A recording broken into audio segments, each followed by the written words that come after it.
buti na lang talaga guys, tumigil ang ulan. Kung hindi ako makapagupit ngayong gabi na to.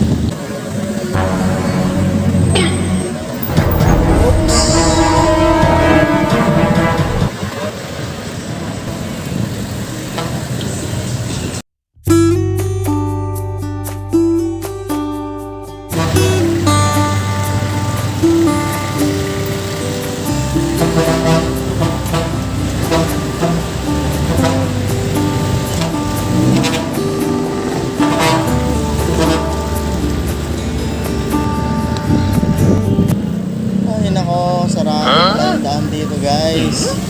So try kong lumusot kung makakadaan ako. Sana makadaan nga tayo guys para mas shortcut tayo. Anong oras na rin guys? Mag alas 8 na yata eh. Para makaabot naman ako at makapagpagupit na rin.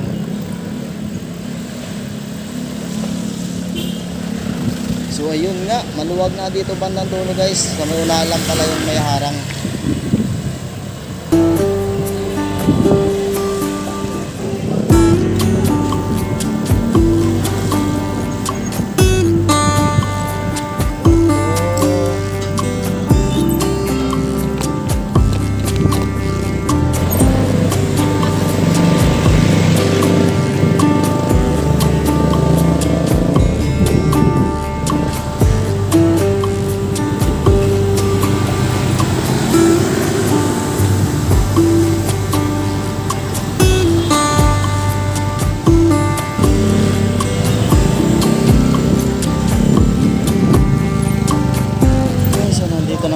Guys,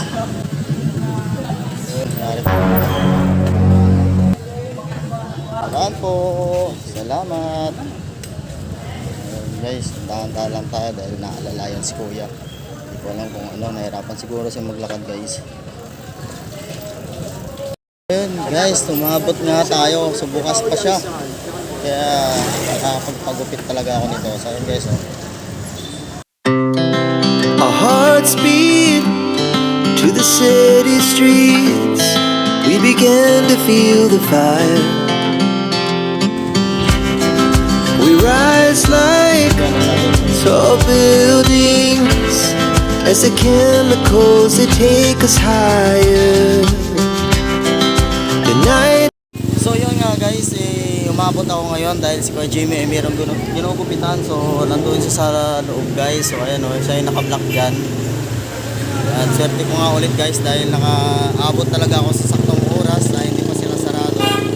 Habang may ginugupitan naman siya doon sa loob guys, nandito naman tayo, nag-aantay guys. At mamaya yan guys, tatawagin na rin ako para ako na yung ginugupitan.